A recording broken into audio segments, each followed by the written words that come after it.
Hello, denizens of the internet. Well, today I'm going to give you the secret, the one secret you need to know to be funny. Juxtaposition and incongruity. Two things you need to know, and absurdity.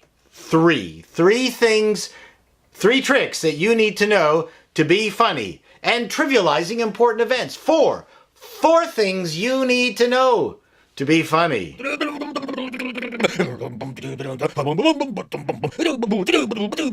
Everybody loves comedy. We all love to laugh, but to many people, it's a mystery how to write it. There's a lot of jokes out there, and there are people who are really good at memorizing jokes. For instance, that's one of the things I'm really bad at. I'm terrible at memorizing jokes, but my dad was fantastic at remembering all these Henny Youngman jokes, things like that. But, you know, what if you wanted to write a joke? And what if you wanted to write a speech for yourself or someone else at work? Well, there's a lot of ways of writing jokes. I mean, if you're good at it, you can write about observational things like Jerry Seinfeld, Louis C.K., but that's actually much more difficult to do. So what if you're just trying to be a little bit funny, and you don't have to be hugely funny? Well, I'm going to be demonstrating how not to be hugely funny, but I can give you an idea of how to write a joke using juxtaposition and incongruity. Now, the person who used that really, really well was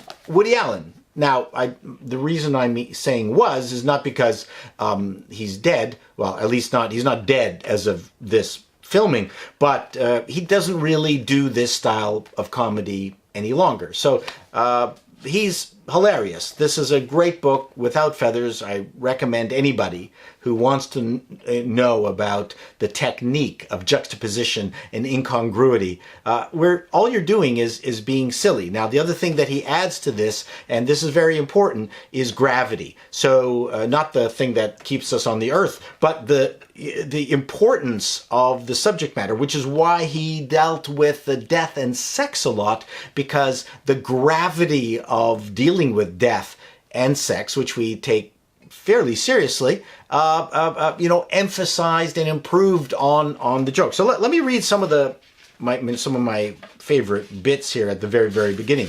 Of course, the entire book is very, very funny. Thought. Why does man kill? He kills for food. And not only food, frequently there must be a beverage. So what's funny about it is the incongruity of juxtaposing killing with beverage. Now, he could have said killing and drinking, but in this particular case, finding the absurd word is really, really useful. So I wrote a bunch of jokes just for this video. They're not particularly funny, but they will demonstrate the idea of juxtaposition, incongruity, and absurdity. So let me just dive to my first one here. I had a terrible tennis game with Harvey. He forgot to bring the balls, so we had no choice but to use the oranges. Is that funny? I don't know. If you're laughing right now, clearly it was. But there I used incongruity.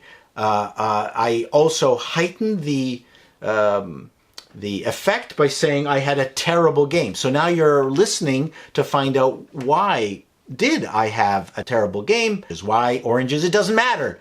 It's just absurd. Now, the other thing that's interesting about the joke is that it also creates a picture in your mind of oranges being thrown in the air, served, and, we're covered in little orange pieces. So, that's why, to me, that joke has the semblance or the possibility of working. Let me read another Woody Allen bit here. Today I saw a red and yellow sunset and thought how insignificant I am. Of course, I thought that yesterday, too, and it rained. I was overcome with self-loathing and contemplated suicide again, this time by inhaling next to an insurance salesman. So again, juxtaposition, incongruity, and absurdity. So the juxtaposition of something deep, heavy, and meaningful, like committing suicide. Again, that's a serious topic. But the fact that he's contemplating doing it by inhaling next to an salesman, obviously that's what makes it funny. Now, how many different objects or people or animals or things did Woody Allen, write down before he finally settled on insurance salesman? I don't know. But insurance salesman sounds funny, and he settled on that. Now, he didn't just say, I breathed next to an insurance salesman. I inhaled. So, okay, that's comedic craft, but I'm just pointing that out. Not hard to write these jokes. These are not observational jokes. These are just stupid, silly juxtaposition of incongruities. I'll read another one here. This is longer, but I'll go through all the different incongruities and juxtapositions that he has through this entire paragraph here. Do I believe in God? Okay, but before I continue, right off the top, he's talking about a very big deal. So God is big, death is big, sex is big. I did until mother's accident. She fell on some meatloaf. Okay, what does that mean? It means nothing. It's absurd, incongruity. Easy to write. I fell on a stapler. She fell on my neighbor's John Deere. Something. And it penetrated her spleen. So spleen is just funny. I'm sorry. It's just funnier than fell on, penetrated her leg, heart. Penetrated her heart. That's not funny. Penetrated her spleen. That's funny.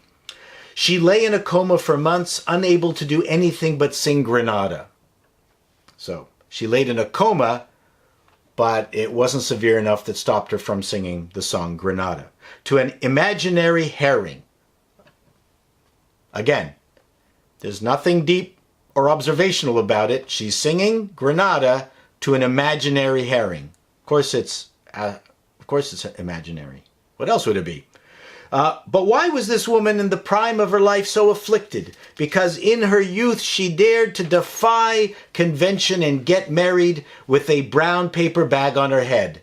And how can I believe in God when just last week I got my tongue caught in the roller of an electric typewriter? Again, now he's creating a picture. You can picture him getting his tongue caught in the electric typewriter. I am plagued by doubts. What if everything is an illusion and nothing exists? In that case, I definitely overpaid for my carpet. If only God would give me some clear sign, like making a large deposit in my name in a Swiss bank. So here's a joke that I might write for someone at some company event. I'd like to thank my boss, Mrs. Brown, for inviting me to speak tonight. It was either this or spend time with my children. Luckily, it wasn't my week to have them. So that's it. The simplest jokes to write are juxtaposition, incongruity jokes. You really don't have to think about them. God, infield fly rule. That's actually not that bad. I'll have to make that into a joke. Anyways, thank you very much. Hopefully this was useful, and we'll talk again, and maybe we'll pick another comedy topic to expand on. So long, denizens of the internet.